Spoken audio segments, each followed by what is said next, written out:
అంబర్పేట్ నియోజకవర్గ పటేల్ నగర్, చిన్నారెడ్డి నగర్, బాబునగర్ తదితర ప్రాంతాల్లో టీఆర్ఎస్ అభ్యర్థి కాలేరు వెంకటేష్ పాదయాత్ర చేశారు. అనంతరం ఆయన మాట్లాడుతూ 10 ఏళ్లలో కిషన్ రెడ్డి ఏం అభివృద్ధి చేశారో చూపించాలని సవాల్ విసిరారు. 5 ఏళ్లలో మేము ఏం అభివృద్ధి చేశామో చూపిస్తామని అంబర్పేట్ బీఆర్ఎస్ అభ్యర్థి కాలేరు వెంకటేష్ అన్నారు. అదేవిధంగా చర్చకు సిద్ధమా అంటూ సవాల్ విసిరారు. ఈ కార్యక్రమంలో Amberpet division corporator Vijay Kumar Goud, DP Reddy, Amberpet division president Siddharth, TRS senior leader buildup Ravi, ఇతర లీడర్లు, కార్యకర్తలు, మహిళలు పాల్గొన్నారు. गली गली की संक्षेम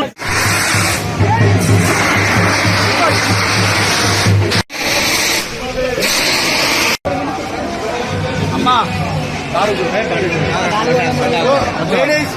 अम्मा अगो मुंगट పోతున్నావు అన్న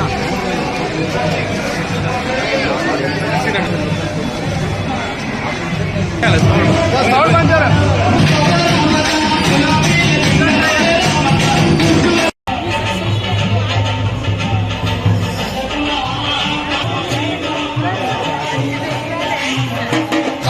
ముందుకు రాగండి ఒక్కొక్కరు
నాలుగో నెంబరు మీరు ఒకసారి మొత్తం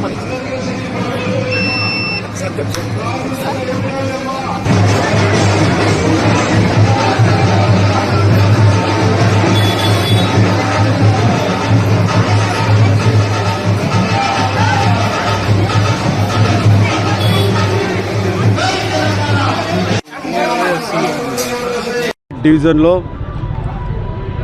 చెన్నారెడ్డి నగర్లో మన కార్పొరేటర్ గారు విజయ్ గారు మరియు డిపి రెడ్డి గారు, మా డివిజన్ ప్రెసిడెంట్ సిద్ధార్థ్ గారు, మరియు సీనియర్ లీడర్లు, కార్యకర్తలు, సోదరి మనలందరితో కలిసి ప్రచారం నిర్వహిస్తూ ఉన్నాము. చాలా బ్రహ్మాండంగా రెస్పాన్సు ప్రజల నుంచి, ప్రత్యేకంగా మహిళల నుంచి చాలా మంచి రెస్పాన్స్ ఉంది. నిన్న కిషన్ రెడ్డి గారు అభివృద్ధి చేసిందే అతను అని చెప్తున్నాడు. అయితే మేము పేపర్లతో సహా రెడీగా ఉన్నాము. ఎక్కడనైనా కూడా ప్లేస్ చెప్పండి, అంబర్పేట్ మాంకాలమ్మ గుడి దగ్గరికైనా కూడా రమ్మనండి. గత 20 సంవత్సరాలలో ఆయన అభివృద్ధి చేసిన ఖర్చు ఎంత, 4-5 సంవత్సరాలలో మేము చేసిన అభివృద్ధి ఖర్చు ఎంత అనేది డిస్కషన్ చేద్దాం, చర్చ పెట్టుకుందాం. అందరికీ కూడా అంబర్పేట్ ప్రజలందరికీ కూడా తెలిసిపోతుంది ఎవరికి ఖర్చు పెట్టిరు, ఎవరు అభివృద్ధి చేసిరని.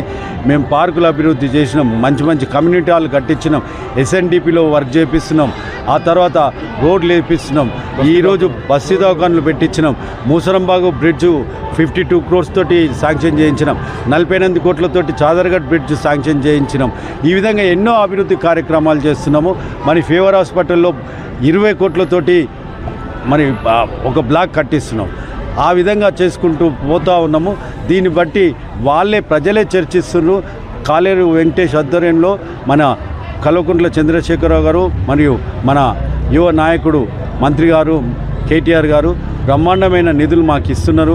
మేము దాంతో అభివృద్ధి చేసుకుంటూ పోతూ ఉన్నాం. ఫస్ట్ కాంగ్రెస్ వాళ్ళు ఎప్పుడు కూడా డిపాజిట్ రాలేదు. ఈసారి కూడా అదే పరిస్థితి ఉంటుంది.